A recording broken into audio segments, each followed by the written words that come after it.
नमस्कार दोस्तों, आज मैं आपके लिए इस वीडियो में पितृपक्ष की पौराणिक कथा लेकर आई हूँ। पितृपक्ष की पौराणिक कथा के अनुसार जोगे तथा भोगे दो भाई थे। दोनों अलग अलग रहते थे। जोगे धनी था और भोगे निर्धन था।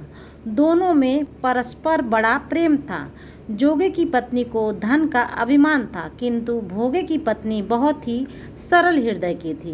पितृपक्ष आने पर जोगे की पत्नी ने उससे पितरों का श्राद्ध करने के लिए कहा, तो जोगे इसे व्यर्थ का कार्य समझकर टालने की चेष्टा की, किंतु उसकी पत्नी समझती थी कि यदि ऐसा नहीं करेंगे तो लोग बातें बनाएंगे। फिर उसे अपने मायके वालों को दावत पर भी बुलाना था और अपनी शानो शौकत दिखाने का अच्छा अवसर था।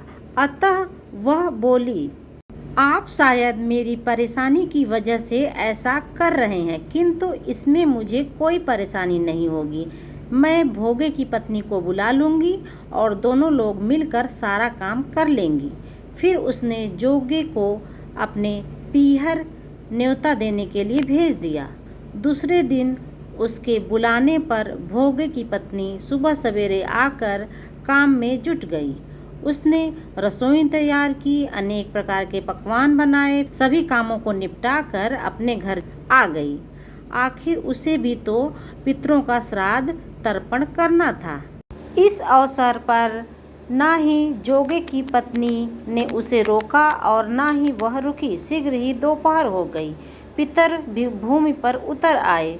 जोगे भोगे के पितर पहले जोगे के यहाँ गए तो क्या देखते हैं कि उनके ससुराल वाले वहाँ भोजन पर जुटे हुए हैं।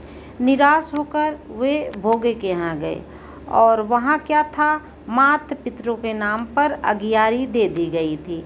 पितरों ने उसी राख को चाटी और भूखे ही और नदी के तट पर जा पहुँचे। थोड़ी देर में सारे पितर इकट्ठे हो गए और अपने अपने यहाँ श्राद्धों की बड़ाई करने लगे। जोगे भोगे के पितर ने भी अपनी आप बीती सुनाई। फिर वे सोचने लगे, अगर भोगे समर्थ होता तो शायद उन्हें भूखा न रहना पड़ता, मगर भोगे उसके घर में तो 2 जून की रोटी भी नहीं खाने को थी। यही सब सोचकर उन्हें भोगे पर दया आ गई। अचानक वे नाच नाच कर गाने लगे, भोगे के घर धन हो जाए, भोगे के घर धन हो जाए। सांझ होने को हुई। भोगे के बच्चे को कुछ भी खाने को नहीं मिला।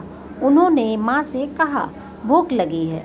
तब उन्हें टालने की गरज से भोगे की पत्नी ने कहा, जाओ, आंगन में औंधी रखी हुई है, उसमें जाकर खोल लो और जो कुछ भी मिले मिल बांट कर खा लेना। बच्चे वहां पहुंचे तो क्या देखते हैं कि हौंदी में मोहरें भरी पड़ी हुई हैं।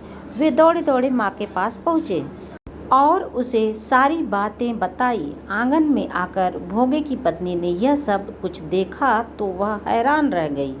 इस प्रकार भोगे भी धनी हो गया, मगर धन पाकर वह घमंडी नहीं हुआ। दूसरे साल का पितृपक्ष आया।